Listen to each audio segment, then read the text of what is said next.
तो आज हम आप लोगों के बीच चर्चा करने वाले हैं रसायन विज्ञान की यानी कि केमिस्ट्री का। उनसे पहले आप लोग अगर चैनल को सब्सक्राइब नहीं किए हैं तो सब्सक्राइब करें, लाइक करें, शेयर करें और कमेंट बॉक्स में एक छोटा सा प्यारा सा कमेंट करें ताकि मेरा भी मनोबल बढ़ सके। रसायन विज्ञान जो है, केमिस्ट्री जो है, आइए इस पर चर्चा करते हैं।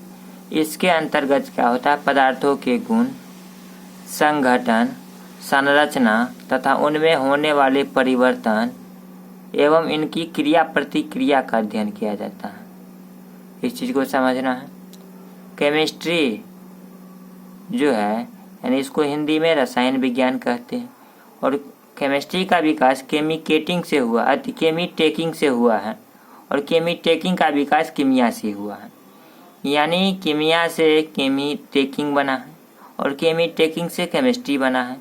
प्राचीन काल में इसे किमिया कहा गया, बाद में केमीटेकिंग कहा गया और केमीटेकिंग से फिर केमिस्ट्री कहा जाने लगा, जिसका अर्थ होता है काला रंग।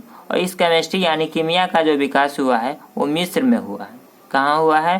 तो मिस्र में हुआ है। इस चीज़ को समझना है।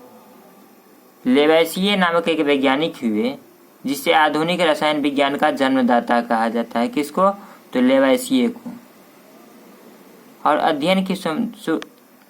अध्ययन की सुगमता की दृष्टि से रसायन विज्ञान को 8 भागों में बांटा गया है, जिसका जो ब्रांच है नीचे दिए गए हैं, उस पर बारी बारी से हम चर्चा करेंगे। तो आइए इस पर हम चर्चा करते हैं। भौतिक रसायन, पहला नंबर पर क्या है? भौतिक रसायन यानी कि फिजिकल केमिस्ट्री। भौतिक रसायन को इंग्लिश में क्या कहते हैं? Physical chemistry. और इसके अंतर्गत रासायनिक अभिक्रिया का नियम और सिद्धांतों का अध्ययन किया जाता है। यानी भौतिक रसायन के अंतर्गत रासायनिक अभिक्रिया के नियम और सिद्धांत का अध्ययन किया जाता है। दूसरा नंबर पर आता है अकार्बनिक रसायन, जिसे इनऑर्गेनिक केमिस्ट्री कहते हैं और इसके अंतर्गत सभी अकार्बनिक तत्व तथा उनके यौगिकों का अध्ययन किया जाता है।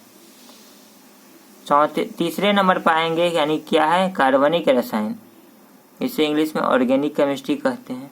इसके अंतर्गत सभी कार्बन एवं उनके यौगिकों का अध्ययन किया जाता है। चौथे नंबर पर है औद्योगिक रसायन, जिसे इंडस्ट्रियल केमिस्ट्री कहते हैं।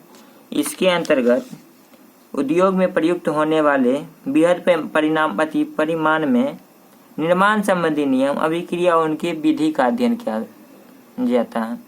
और अगर पांचवें नंबर की बात करेंगे जैव रसायन यानी बायोकेमिस्ट्री, तो इसके अंतर्गत जीवधारियों में होने वाला रासायनिक अभिक्रिया, जंतुओं एवं वनस्पतियों से प्राप्त पदार्थों का अध्ययन किया जाता है। इसके अंतर्गत तो जैव रसायन के अंतर्गत। इसके बाद है कृषि रसायन यानी एग्रीकल्चर केमिस्ट्री। तो कृषि रसायन जो है इसके अंतर्गत कृषि से संबंधित रसायन जैसे कि जीवाणुनाशक, मृदा संगठन आदि का अध्ययन किया जाता है। और 7वें नंबर पर है औषधि रसायन। आप देख सकते हैं 7वें नंबर पर है औषधि रसायन, जिसे मेडिसिन केमिस्ट्री के नाम से जानते हैं। औषधि रसायन के अंतर्गत मनुष्य में प्रयोग में आने वाली औषधियों, उनके संगठन एवं बनाने की विधि का अध्ययन किया जाता है। किसमें? तो औषधि रसायन में। इस चीज को समझना। और 8वें नंबर में है विश्लेषित रसायन, जिसे एनालिटिक केमिस्ट्री कहते हैं और इसके अंतर्गत विभिन्न प्रकार की पदार्थों की पहचान, आयतन व मात्रा का अनुमापन किया जाता है। तो इस तरह से इस केमिस्ट्री के परिचय के बारे में जाने और प्रत्येक पार्ट्स के बारे में हम आगे के वीडियो के माध्यम से आप लोगों को बताते जाएंगे। उसमें पहला टॉपिक होगा भौतिक रसायन। मिलते हैं फिर अगली वीडियो में, तब तक के लिए जय हिंद, जय भारत।